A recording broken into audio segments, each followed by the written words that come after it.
Tere! Mina olen Kätlin Vainola. Olen lastekirjanik ja juhendan loovkirjutamise ringi. Olen Mauruse kirjastuses algklasside toimetaja. Täna räägime Mauruse teise klassi õppekomplektist, lähemalt eesti keelest ja matemaatikast. Olen teise klassi õppekomplekti materjalide toimetaja ja eesti keele materjalide autor. Täna on minu kõrval Sirje Piht, kes on matemaatika õppematerjali autor. Mina olen matemaatika tööraamatu üks autoritest. Olen pikaajaline õppejõud Tallinna Ülikoolis ja varasemalt mitmeid matemaatika tööraamatuid ja muid metoodilisi materjale koostanud. Teise klassi õppematerjalide keskkonnaks on jutulinn. Siin on tegelased, kes käivad Jutulinna koolis, need on Kaisa ja Madis ja neid õpetab õpetaja Villem. Ja siis on igasuguseid muid tegelasi, kes elavad linnakeses ja teevad oma igapäevast tööd. Näiteks on siin väga oluline raamatukoguhoidja Kerli ja muuseumiprofessor Ervin ja postiljon Silver. Ja need tegelased peamiselt astuvad esile siis lugemiku juttudes, aga neid jagub ka teistesse tööraamatutesse. Matemaatikasse tulevad kõik Jutulinna tegelased kaasa ja me alustame sügisel kalendrist, kus on Jutulinna teise klassi õpilaste sünnipäevad, ehk siis kõik need eesti keeles aset leidvad sündmused oleme püüdnud me siis seostada ka matemaatika õppimisega.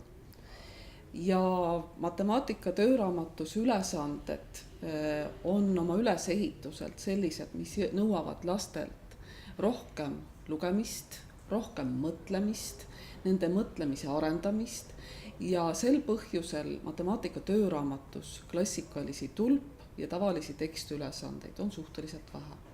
Aga nende puuduse saab õpetaja kindlasti siis korvata sellega, kui ta pakub tundi lisaks täiendavaid tulpülesandeid veel harjutamiseks.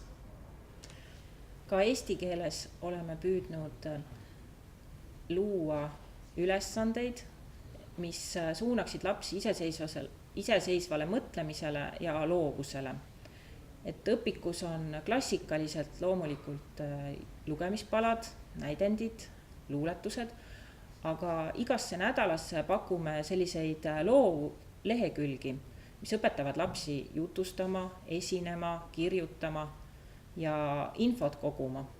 Loovuse arendamine ja teadlik lugemine, see kandub ka matemaatika tööraamatutesse.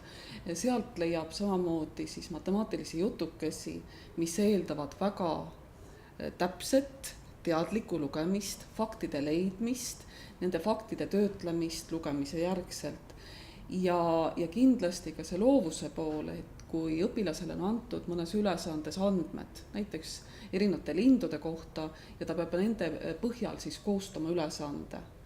Ta peab jälgima teda ümbritsevat loodust, ta õpib orienteeruma selles, et jälle selline laiem pilt seos igapäevaeluga ja samas on siis nende tegevuste läbiviijateks ikka need läbivad tegelased Jutulinnast. Et meie eesmärk ongi anda edasi justkui sellist päris maailma mudelit, et lapsed tööraamatute õpikute lehekülgedel puutuksid kokku siis olukordadega, mis võivad ette tulla päris maailmas. Kõik pildid on joonistanud Elina Sildre. Elina lõi toreda, lõbusa ja nutika maailma, mis aitab lastel õppida ja teeb loodetavasti õppimisega rõõmsamaks. Jutulinna seiklused jätkuvad 3. klassis.